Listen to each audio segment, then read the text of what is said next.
Happy Friday morning, everyone. Today is October 5th, 2018, and you're watching Dryden Wire Live. My name is Ben Dryden, and this morning we are very honored to be hosting a debate between the two candidates running for the office of Sheriff in Burnett County, Tracy Finch and Chris Sybers. Thank you both for being here, driving all the way over from Burnett. Thank you for having us. Today's show is being sponsored by Hank's Up North Bar and Grill, located in Spooner, Wisconsin. The winner of last week's $20 gift card giveaway to Hank's Up North is Joanna Butterfield. Joanna, congratulations. Message us on Facebook by 5 p.m. today to claim your gift card. For all of you that are watching this and would like a chance to win a $20 gift card to Hank's Up North Bar and Grill, simply share this Facebook Live video. A winner will be randomly chosen and announced at the beginning of next Friday's live stream chat. Finally, if you have a topic that you would like the candidates to discuss, please put that in the comment section below. So, before we get going, we have a few topics that I kind of wrote down that I wanted to discuss. But before we do, we want to do a short little intro for each of you, for people who don't know what you currently do and kind of what your background is. But before, to decide who's going to go first. You going to flip a coin? I don't have a coin. Oh. Unless we've done before. Yeah. But I didn't have a coin either. Yeah, that's just it. We're a free media outlet. We don't have money. Okay. So we're going to do something different. We're actually going to ask three nonsensical, stupid, there's no point to these questions at all. 3 questions, and whoever gets most of them right will go first. You ready? Okay. Okay. Why does Hawaii have an interstate highway? Because it's part of the United States. And the United States has interstate highways. That sounds good, so I'm going to say that's right, because I don't know the answer. Sounds good. That was a guess. Second one, why is a nickel larger than a penny? A nickel larger than a penny. That is correct, actually. The answer is, I also have no idea. Yeah. And the final question is, why do the Flintstones celebrate Christmas? I don't have a clue. That also is an answer, so you are correct. The answers for all of these, we would have accepted, I don't know, no idea, who cares, how long do I have to be here, and I think I made a huge mistake. Well, some of those were running through my head. Yes. You got to really think about those. Okay, so Chris, why don't you go first and tell our viewers a little bit about yourself. Well, I'm Chris Sybers. I'm running for sheriff of Burnett County. I ran 4 years ago, lost. Hopefully this time I'll be different. I've been the police chief for about 17 years in Siren. I've also been on the county board for 14, 15 years. I was a town board chairman for town of Meenan for about 14 years. I was also the town's association chairman for the entire county for about 14 years. Okay. And Tracy? Well, I'm Tracy Finch. I'm running for Burnett County Sheriff because I want to make some positive changes. I want to make our community safer, and I want to make our officers safer. I've been with our department for 29 years. I started out working in the jail and dispatching, and then I went to patrol, and I have currently been a detective now for the last 18 years. I've been the lead detective in our department. I've been a leader in our department for many, many years, and I feel that I have a lot of plans in place that I can implement to make things much better for our community. Okay. Now, you're running as an independent, correct? I am. And Chris? Republican. Can you speak to why you chose to run as a Republican? Well, I ran Republican before. I'm actually I liked her idea better. Independent? Yeah. Because? Well, you go ahead and say it. Well, I'm running independently because I believe that the sheriff should not be affiliated with a political party. We enforce laws, we don't create laws, and I believe that we need to represent everyone equally. And I don't want to be beholden to any political party. And I don't know if I'm a good Republican or a bad Republican. To be honest, I don't vote straight party ticket, as in the way it used to be. I actually go for the person. Sure. So if the person is Democrat, Republican, Independent, if I believe that person has the same values or same thought processes or ideas that I like, then I'm going to vote for them. Sure. So, All right, you are watching Dreadnought Live, and we are chatting with two candidates running for the office of sheriff in Burnett County, Tracy Finch and Chris Sybers. If you have a topic that you would like the candidates to discuss, please put that in the comments section. Share this video on Facebook to automatically be entered for a chance to win a $20 gift card from Hank's Up North Bar and Grill. So the first topic I wanted to discuss is probably the biggest issue in Northwest Wisconsin, and certainly in Burnett, and that is the topic of meth. What are the things that, when you become sheriff, that you're going to implement regarding meth? And whoever would like to go is fine. Well, I first and foremost, I want to appoint a drug detective. We don't currently have anyone working in that position. I used to work that position several years ago. I think it's extremely important that we have an officer in place to handle drug cases. I would want that detective to work hand in hand with our canine and his handler to start up cases, to initiate the cases through traffic stops and drug sniffs of schools and whatever else we can do. I would implement a Burnett County Drug Task Force. That task force would encompass our sheriff's office and all the police departments, Tribal, Siren, Grantsburg, Webster, where we would all work together to combat the meth problem. Meth is a huge problem in Burnett County.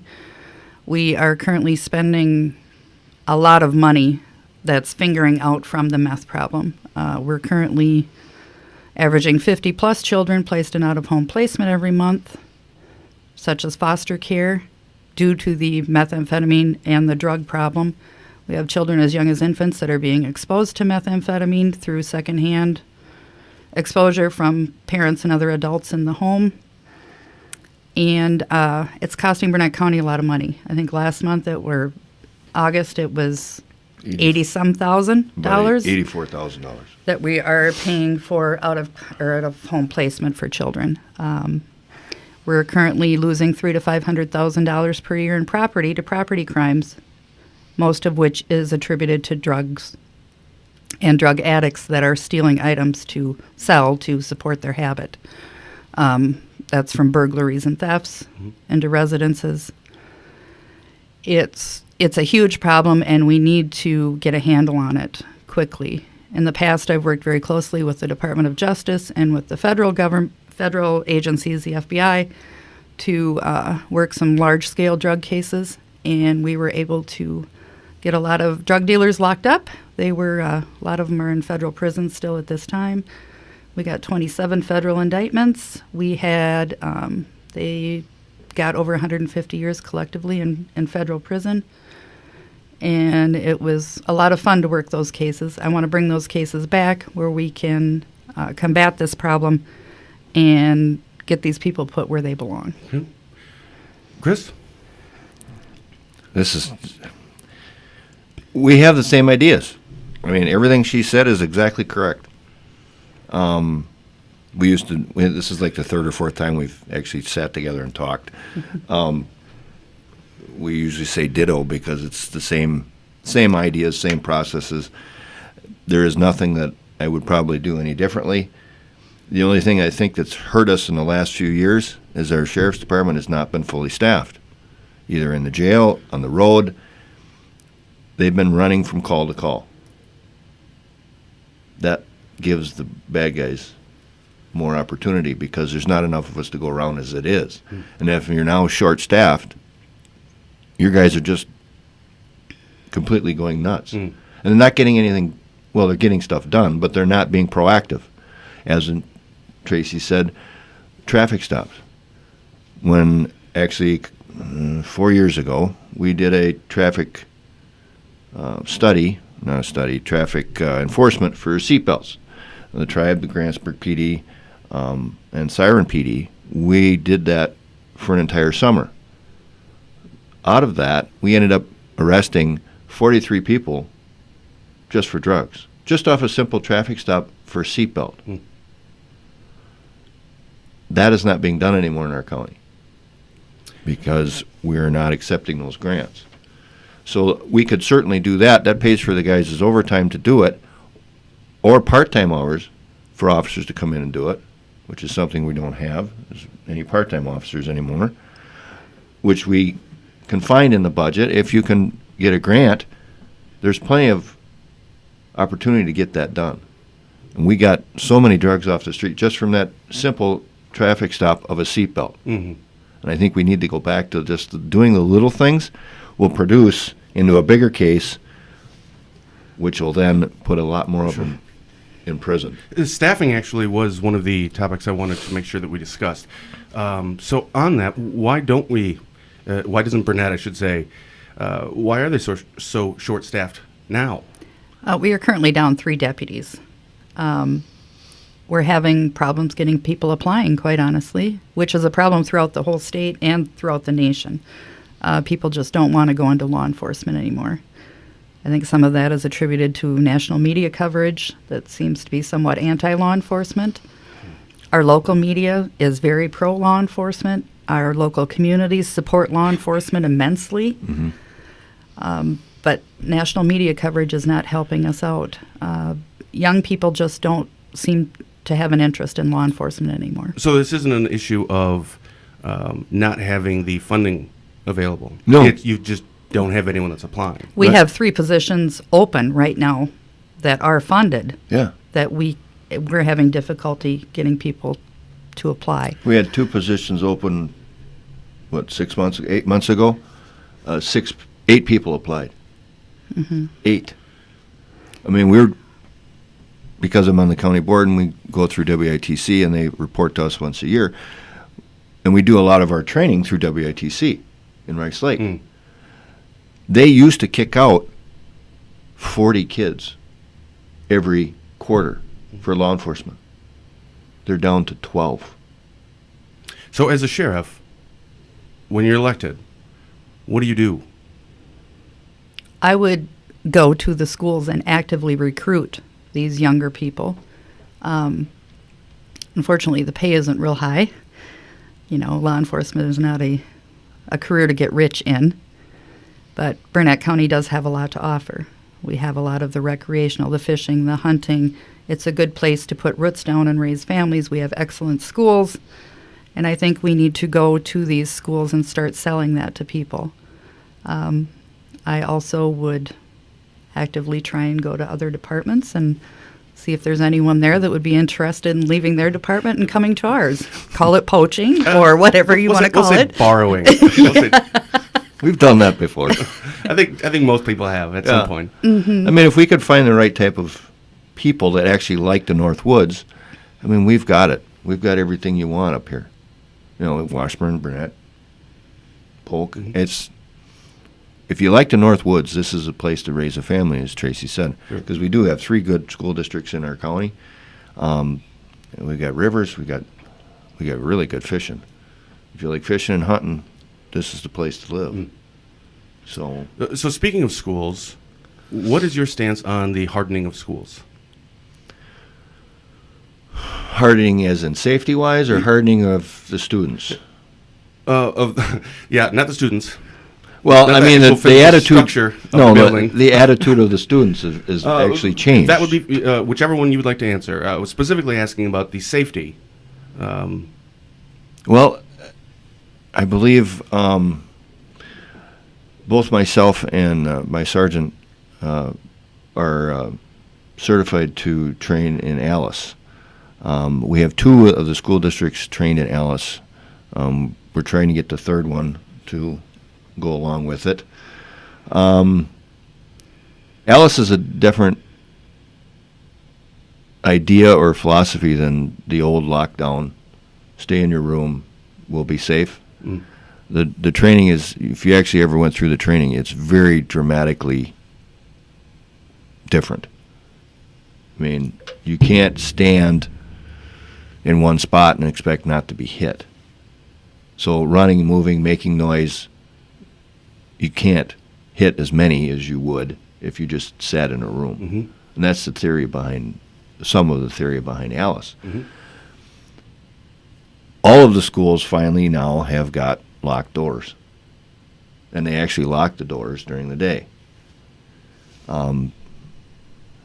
Which is a big step forward, because before, we're up north, it's not really a big problem, and, everybody can come and go as we like, and not a problem. But after a few of the other scares and some minor issues that we've had at different schools in the county, we've actually finally got the districts to understand that your kids' safety is the best. So, let's make our job a little bit easier and lock the school. And they all have video cameras now on the outside, so you hit a button and you can say, okay, I'm a parent of John Doe, and then you can come in. Mm-hmm. But you still have to identify, and the people on the other end, which is the administrators or secretaries, know who those people are. That is, in itself, is just a big step forward. Tracy, what is your stance on the hardening of schools? Is this where are the schools where they need to be right now? I don't believe they are where they need to be, and I also don't believe that officers are where they need to be. I want to create a plan where we are training in the schools on a regular basis. I want to get maps of the schools to put in all the squad cars so all of our officers have maps of the schools. So if something does happen, we know the entrances and exits, we know where all the rooms are, and we can go in and take care of the problem as quickly as possible. I want to set up at least biannual trainings with the schools, with the faculty.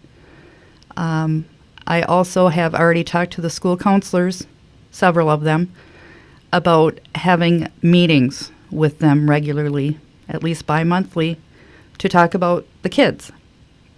They know who the children are that are having some issues, and I think it's important that we communicate about that. We also know who some of these children are that might have issues, have problems in their home life, and I think we need to open up the lines of communication with the schools so we can talk about these kids and try and combat these problems before they start. We used to do that. Yes, we did. I mean, you and I were on a SWAT team together for years. We used to be able to do that. But our administration kind of poo-pooed that. And so we've kind of went to fight for ourselves, to be honest. I mean, in the village of Siren, I've got to school. We sat down together. I actually am in the school now at least 9 hours a week. The school actually pays the police department to be there for 9 hours a week. I mean, when we first started, I went, I don't know if this is going to work. And I mean, the kids, and you know the kids that we all deal with. I mean, they won't look at a cop. They won't talk to them. They shun away. They actually turn around and walk away. And I got the first month or so of being in the school, walking around and actually talking to kids, having lunch with them, reading in classrooms. They wouldn't look at you. They wouldn't. It's like, uh-oh, we're in trouble. Now, heck, even 6 months after that, they're telling me information, coming up, giving me a high five in the hallway, joking around. It made a big difference. I mean, they actually know if I don't show up, they want to know why, because they figured, okay, I'm busy outside of school. Okay, what happened? I want to know the story. Yeah. You know, they actually getting more involved. I mean, I've taught a civics class on governmental, street law, all kinds of stuff like that. I think we're making a positive difference because I played in our homecoming volleyball because the classes play each other and whoever wins plays the staff. I actually played on the staff side because they were short. I took all my gear off and played in my boots and my jeans and everything, and I was on the floor and up in the stands and chasing the ball wherever. I hurt the next morning. Bad. Really bad. I mean, I was on the ground, and I mean, you could hear the kids laughing. And afterwards, we went to lunch with them. I sat with a bunch of teachers, and we were eating, and I could hear the kids all over the school in the lunchroom saying, "Did you see Chris lay on the floor for that? He ran up on the bleachers." And I said to the teachers, I says, "That's why I'm doing this." Sure. Because they'll remember that. Speaking of teachers, in what capacity do you believe or that the Burnett County Sheriff's Office, if you were elected sheriff, would play in supporting schools that wanted to arm their teachers? I'll step right out on that one. I don't think that's a good idea. Because? They got enough to do as it is. Because I've sat in classrooms with these teachers. They got to teach. It's not for them to do security. And plus, if I'm in the school, and I've taught the kids, right after school shootings, we talked for an entire hour on this. I says, even if I'm standing right here right now and somebody walks in the front door, I can't save that person. And I'm in the school. I would rather have just that person, the bad guy, having a gun and me having a gun than every teacher in the school having a gun. Now I have to worry about every teacher having the access to a gun or having a gun and that bad guy knowing that the teacher has a gun. So all he's got to do is walk in. You don't even have to have a gun. If he takes one of their guns, now I've got 60 other problems to deal with instead of just one. That's my theory. Okay. Tracy? I agree with that. I don't think that it's the teacher's role to provide security. It is their role to teach our children. One of the things I do along a different vein, but kind of in the same vein, I want to equip our officers with what are called go bags. If there is an incident at the school, we are going to have to respond from home more than likely very quickly. I want all of our officers to have go bags that they can just grab and go, which would have their gun, cuffs, any other tools they may need for that immediate response. So they can just grab it, run out the door, and head to the school and take care of that problem. Some of us have them, a lot of us don't. So I think it's important that we all have those. And what role is the sheriff, or when you're elected sheriff, what role are you going to play? What are you going to do to address the jail population and the jail itself? Okay. This is kind of one of my pet projects. I believe that our staff in the jail is underappreciated and they're forgotten. I did that job for many years, so I understand how difficult it is. It's probably the most difficult job in law enforcement between dispatching and jailing. Currently, we have our jailers working 12-hour shifts. I think that's too long. I want to change that schedule. I've already approached the corrections officers and told them to come up with some schedule ideas and how many people it would take to man the jail at that point with those schedules. And that would help us retain staff, which would contribute to higher safety in the jail. We are currently averaging 25 inmates a day we're housing out of county. That's costing us $45 per inmate per day. It's a lot of money that we're paying for out-of-county housing. People have often asked me about a new jail. A new jail would be a wonderful thing. A new justice center would be a wonderful thing, where it would incorporate the courtroom, the district attorney's office, and the jail. From what I've been told by county administration, we could build the building outside of levy limits. However, the staffing is an issue. So some of the thoughts I have on staffing are, if we're going to build a building, let's build it big enough. The last jail we built was built too small. Currently, we could hold 40 more inmates with our current staff in our jail, but we have nowhere to build. It's on the third floor. We can't go up, we can't go out. So if we're going to build a new jail, we need to build it big enough. And by that, I would say build it big enough to where we can staff it with our current staff and build an additional wing where we would not staff it currently. However, let's see what the market is for housing out-of-county inmates, state inmates, federal inmates. If we could bring them in and make enough revenue to staff that other wing of the jail and make the county some money, to me that only makes sense. One of the other thoughts I have is a juvenile facility. We are running out of space for our juveniles. From what I understand, Lincoln Hills and the juvenile female correctional facility are going to be closing within 2 years. Mm-hmm. And there aren't really any good plans on what we're going to do with those kids. There's no good plans anywhere in the state right now. Once those correctional facilities close. So, and this is something that would obviously have to be researched. Could we build a juvenile facility here and staff it? Would there be enough revenue coming in to man that effectively and efficiently? Okay. But obviously studies would have to be done. It's a long-term project. Unfortunately, there's no quick fix. You know, everybody wants bad guys locked up in jail, but everybody also doesn't want to pay for that. Mm. So it's a catch-22. Yeah.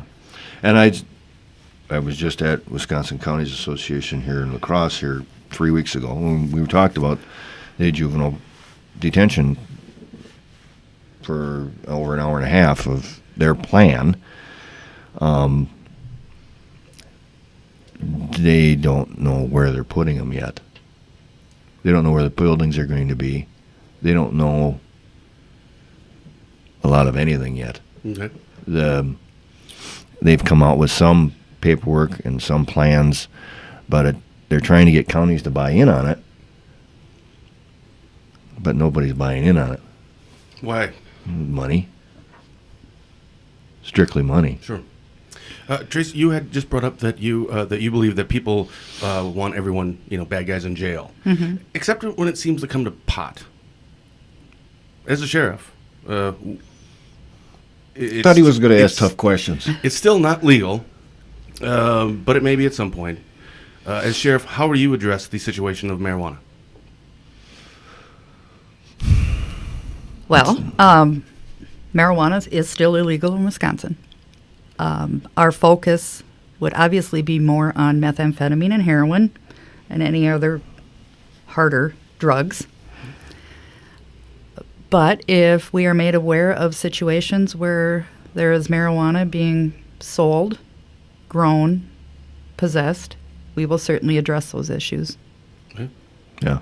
Same? Ditto? Ditto. Ditto. I mean, we all know people that do it. Sure. Do we have the time and resources to take care of it right now? No. But if we run into it, or if it's flaunted in front of somebody's face, yeah, it will be taken care of. Sure. So you both seem to agree on a lot of things, and I looked at some stories that you have published that have been done on you. You've done some questions over at the Intercounty Leader, I believe, and I think they've published a few, and I've read, and you have a lot of similarities. What are the areas that you do not agree on?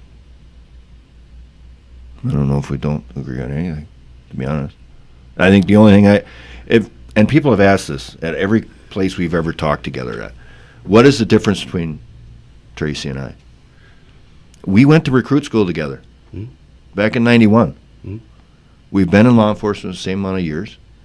I think the only thing I have different than Tracy is I have budget experience from being the police chief, from being on the county board, and being a town board chairman. Not having to deal with all those type of different budgets and staying within budget, and the being on the emergency management team and having all those contacts all over the state and the county boards all over the state.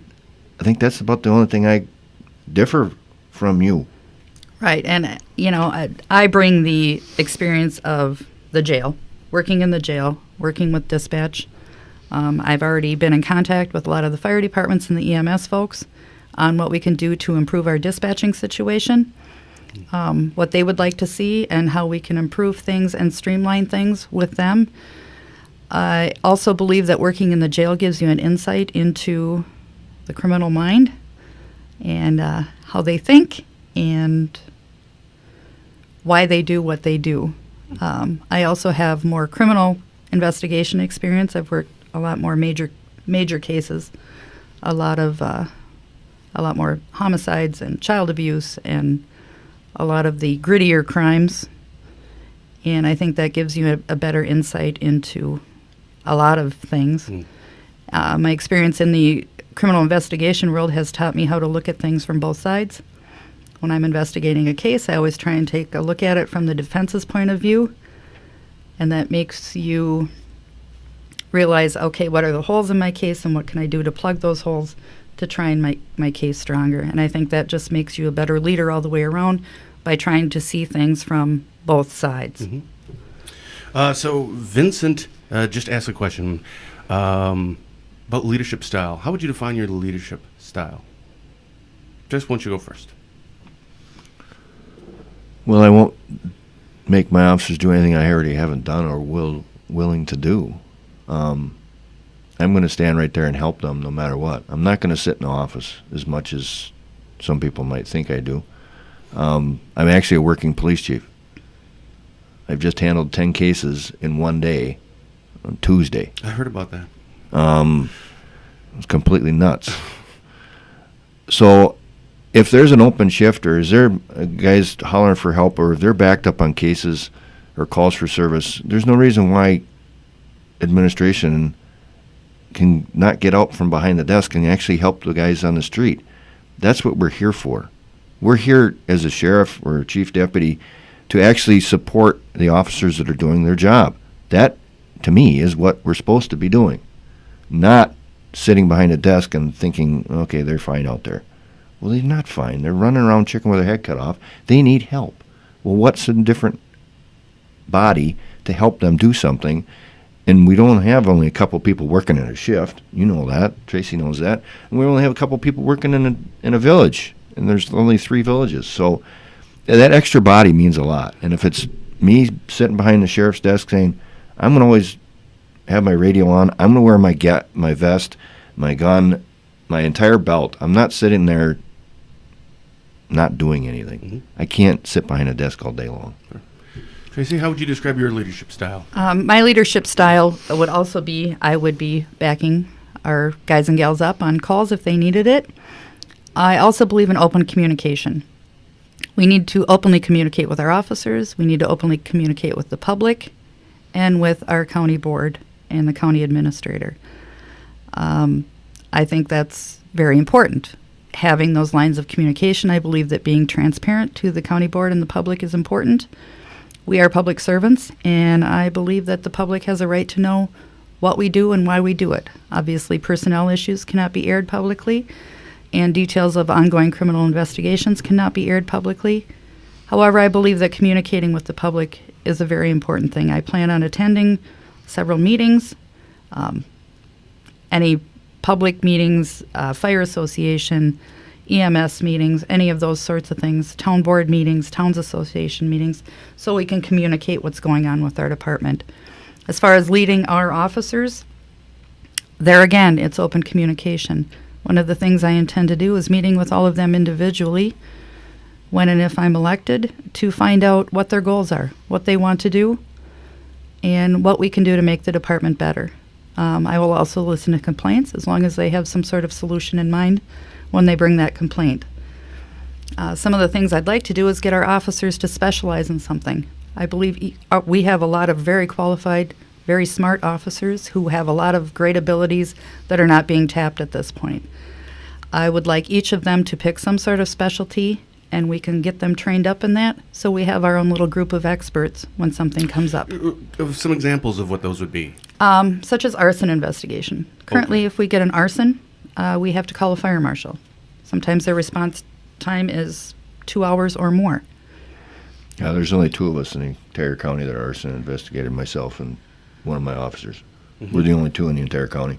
Right. And, traffic fatalities, that sort of thing. A lot of times we're waiting for State Patrol to respond.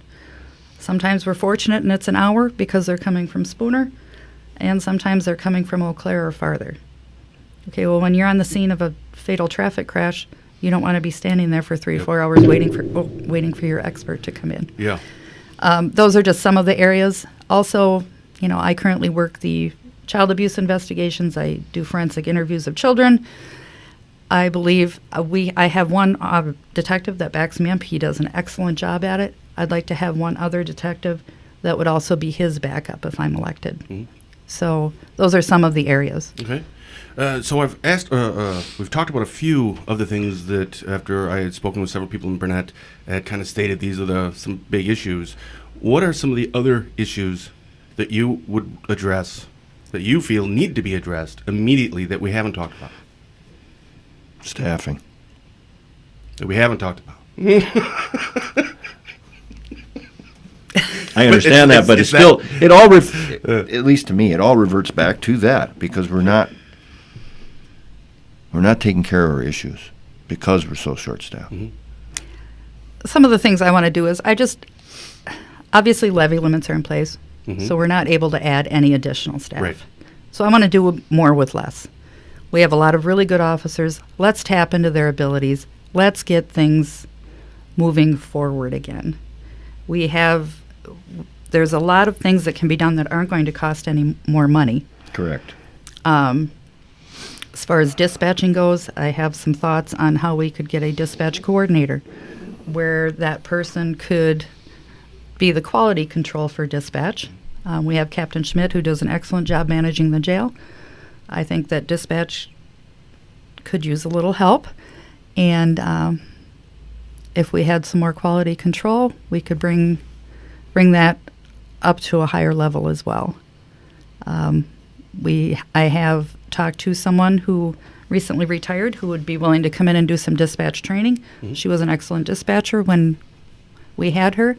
She said she'd be willing to come in as a limited-term employee to train up our dispatchers. There's a lot of small issues that could be remedied that aren't going to cost any more money, and that's just by using the resources we have. And why are those, the things that you've both brought up, why are those not happening now? That's a very good question. Well, you said you wanted a hard question. When I ran 4 years ago, these are the same issues that we had 4 years ago. And the sheriff that ran against me said all those things were going to get fixed. Nothing has happened. That's, in a nutshell, what it is, what we're dealing with. Okay. Tracy? Well, I'm a very proactive person, and I want to get things done, and I want to get them done quickly. Patience is not my forte. So I will be working on these hard and fast if I'm elected, and I can't give you an answer as to why these things have not been remedied before. And then if you had said that these things, or a lot of these things, were discussed 4 years ago. So we're discussing them again now, 4 years later. So Correct. if you're sheriff, if you get elected sheriff, how are you going to ensure that we're not having this conversation with two other people in another 4 years from now, saying, well, they said they were going to get it done, but it didn't get done? With the levy limits and stuff, as we talked about, Tracy said, there is a lot of things that could change that would actually start moving things in the right direction. One thing we talked about in one of our other sessions is the officers' typing abilities. They can only type like 20 or 30 words a minute, maybe on a good day. When I took over as the chief in Siren, I have a secretary that types 80 words a minute. I talk into a little dictation machine. I can talk for 3, 4, 5 minutes. She types it out in less time than that. We're paying our overtime officers, if they're doing it on overtime, or they're sitting in an entire day typing reports because they're so far behind because they've run from call to call, but they're sitting in the office instead of being out on the street patrolling. All they could do is talk into the machine. Now they're still actually doing their job sitting out in the car instead of typing a report all day. I understand some reports can't be done that way, but majority of them can. I know Tracy's had our department, a lot of your deep investigations, which would take you days to type. We've shared information. We've shared resources. That's what we need to get back to. Working with all the departments, all the police departments and sheriff's department, we need to start working together again like we used to. Because if we don't, that's why I think some of these things have been happening, because the bad guys are winning because we're not sharing information. We're not working together. We need to start doing that again. Because otherwise, you're right. In 4 years, you're going to be sitting here with probably 2 other people having the same conversation. Same conversation. I almost did it. I know. I caught that. Well, and I think my track record shows that I am willing to work with the other departments. Yes. I have been for my entire career.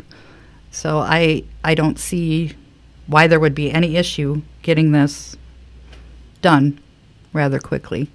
One of the other things I want to do is the Burnett County SWAT team was disbanded several years ago. I didn't know that, actually. Yes. Yes. So I want to bring a Burnett County emergency response team back. I want to include the villages and the tribal police department.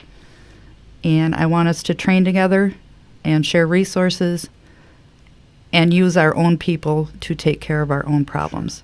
Currently, we're using SWAT teams from other counties. They're very gracious. They come up, they help us out. However, if we have our own people doing it, we have the local knowledge of a lot of the homes we're dealing with, whether there's children in the homes, that sort of thing. And we have our own local control on how to do that. I've checked into funding for training, and there is money available. We have some of the equipment left that we could utilize, and I'm sure by sharing resources, we would be able to have a very effective team. And we still have all of our stuff because, well, you and I were on it together. The tribe was on it. The Grantsburg PD, I don't think Webster was, but we all had members on this team. We all worked together. It was a very good team. And we all trained together. We talked about cases. Just because we went to SWAT training or practice or whatever, we were talking about other cases. That's what we need to get back to, because we actually, hey, remember you saw that guy over there? He's doing this down there. And we started talking. We actually shared more information there than actually sitting in a meeting, because cops, we have the tendency to talk about things amongst ourselves, which is good for us because now we're putting pieces of the puzzle together to put people in jail where they belong. Well, and training builds bonding. Training together without a builds doubt, bonding. certainly. Because then I know when I go in, if I go right, he's going to go left, and we've got each other's backs, and I think that's important. And we need to know that not only in emergency responses, but just day-to-day life on the street. So a lot of the issues, a lot of the things that you, well, it sounds like both actually would want to address, and the way that you believe that you're going to be able to get that done starts with having everyone working together, and staffing, of course, too, because you obviously need the staffing for it. So right now, what it sounds like, it was just everyone's kind of doing their own thing. Pretty much, yeah. Yes. Sure. And so the SWAT, why did that go away 2 years ago? It was several years ago. Oh, several. And it was prior administrations Correct. decided to disband the team. That was out of our control. And how do you get that back? What process do you have to go through? Well, I've already talked to our county administrator about funding for training, and he said that there is funding available for training. I've talked to several of our officers who are all for it and ready to go. Our village and tribal partners are for it and ready to go. We need to get lists of what equipment we have, of what equipment we need, get everybody through the proper training, and start working together, and that's how we get it done. Yeah. There's some for refresher training, and I know we've got all our old equipment, which it still works, and we still use it almost every day now. There might be some stuff we need to buy here or there, but the policies are still in place. They might need to be brushed up a little bit, but I looked at the budget the other day, and there's plenty of stuff in there. It might take us a couple of years to get it all back up together, but I think it can be done actually within the first 6-8 months without Right. a problem. I also want to talk about our Burnett County Citizens Auxiliary. They have been instrumental in funding our canine program, and they have offered up that they would be willing to do fundraising for any equipment that we need. Now, they were able to raise the funds for our canine, for the training. They have funded for the food and the vet care, and if they're not funding it, they're getting people to donate things. And they said they'd be more than willing to help with fundraising for equipment other than the canine as well. So that would certainly be a resource that we could tap into. What makes Burnett unique compared to the other counties from a sheriff's office point of view? Well, our population triples in the summer. We're a tourist community, but not a sleepy tourist community. We are a border county to Minnesota, and the casinos all make us unique. We're a thoroughfare for the methamphetamine trafficking coming from St. Paul, Minneapolis. We know that our methamphetamine comes from Mexico, goes into California, and then is brought to the Twin Cities, and then delivered up here and driven through here to be delivered to other places. The casinos, it is a proven fact that they bring in more drugs and sex trafficking, which increases criminal things happening. And just the tourist population and the cabin folks. We're very fortunate to have the cabin folks that come up here. They spend a lot of money, and they pay a lot of taxes, and they are very good people. But they are additional people, and those cabins tend to get burglarized more because they're not there all the time. Sure. And they don't count as residents. Exactly. Correct. They don't count as residents. I did a traffic study through, we only have 2 stoplights in the county. Hey, same with Washburn. So, one is in the village of Siren. So I did a traffic study. That was actually 5-6 years ago. There's 8,000 cars a day. 8,000. On average throughout the year or during the Well, summertime? actually, it was during the summer month. Sure. For 2 weeks, I did it. There was 8,000 cars a day. You just sat there and... No, I had counters on the ground. But it was actually... Slow day in Siren. Yeah, thanks. Yeah, it was 8,000 cars a day. And, 75% of our lake homes in our county are owned by people from Minnesota. Sure.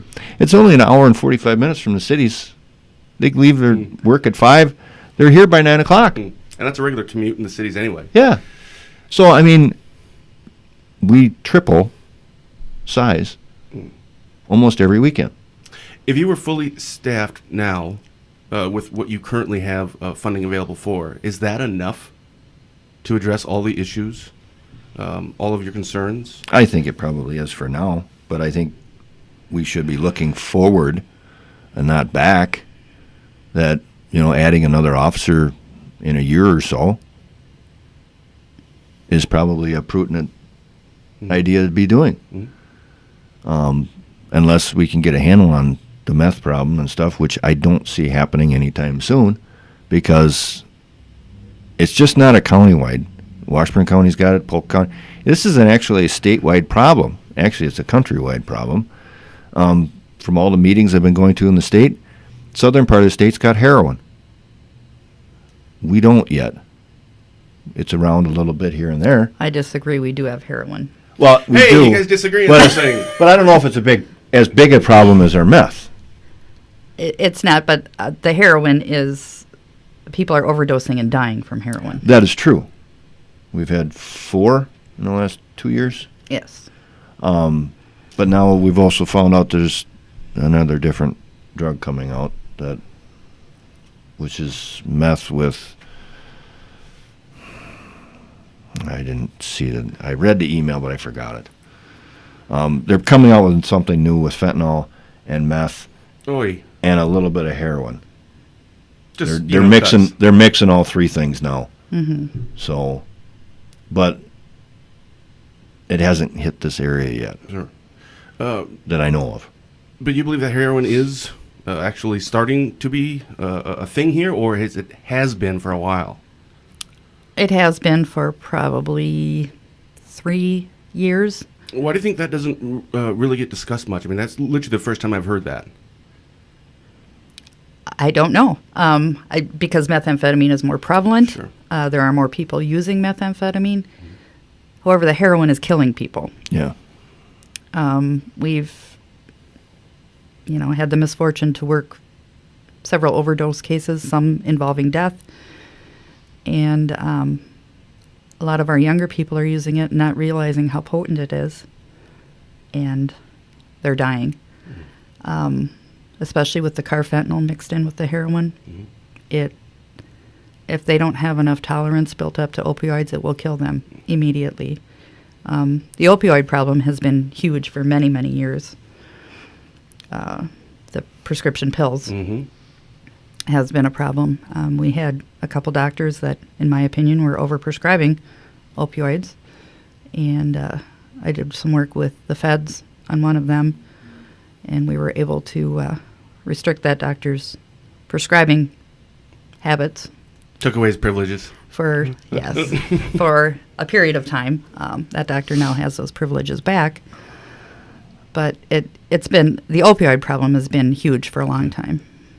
So a lot of people that we've had on, because this gets brought up frequently, also discuss the need for the education component of it to kids. What is your plan, if elected sheriff, to incorporate that? We're already doing it. In what capacity? Through Health and Human Services a couple of years ago, we actually put money aside, and it is being done in all 3 school districts. The age or classes of the 5th grade for the last 3 years has been taught about peer pressure, cigarettes, tobacco, drinking, opioids, meth, heroin, bullying, all those type of child behaviors or theories on how they get indoctrinated into it. We've actually been teaching this class. When you say we? Myself, Tracy Hopke, it's through Health and Human Tammy Services. Hopke. Sorry. Yes.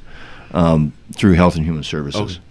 As a sheriff, do you think that is enough? Do you think the sheriff, if elected sheriff, this is something that you should be assisting with, doing more of, or they know what they're doing? I actually am in teaching it with her. Sure. So, to be honest, the kids, we just had a death, not last year, 2 years ago, when we did it in Siren. We ended up having a couple of the kids in the classroom had just lost their uncle, I think it was, to an overdose. Right. So, I think it's doing a very good job. You'd be surprised on how much actually the kids know. When we first started doing it, I was amazed at how much information they knew before we could actually even tell them. And most of it was correct. Tracy? I think this program is wonderful, and we certainly need to continue doing that. However, I'd like to continue it on up through high school. I think it's important to keep hammering this message home as these kids get older and the peer pressure starts building on what can actually happen if you start using these drugs. Sure. And I think having addicts come in, recovering addicts come in and talk to these kids about, this is what it did to my life. And I think a reality check is important. So I would like to continue it on through high school. Yeah. Okay. Well, that's all the stuff that I had. I didn't get a chance to look through. I'm sorry, folks, for we didn't get a chance to get through a lot of your statements, or if you had any questions. What is the last thing that you would like to say that you would like to leave our viewers with? Why they should vote for Chris, and then we'll have you as well. Go ahead. Well, I believe that with my training years and experience, and the budget experience, and the common sense, working together with other departments, I think we can make our county a better place to be. Okay. I believe that with my experience with the sheriff's office for many years, being a leader in our department for many years, I believe that I have more leadership skills. I have been educating myself about the budget. I have a copy of our proposed budget, and I've been going over that with a fine-tooth comb. So I may not remember all the numbers, but I know where I can find everything if I need to. And I think that's important. I have a good network throughout the state, throughout several states, with not only investigators, but sheriffs and state and federal agencies. So I know who we can call on if we need resources. And I think I would make an excellent leader for Burnett County and the Sheriff's Office. Okay. Tracy, Chris, thank you so very much for taking the time to come in and talk to us. Thank you for hosting this. Thank you. You bet. You've been watching Dryden Wire Live. We will be back next Friday hosting a debate between Representative Romaine Quinn and Allie Holzman. Thank you for watching, and we will see you next week.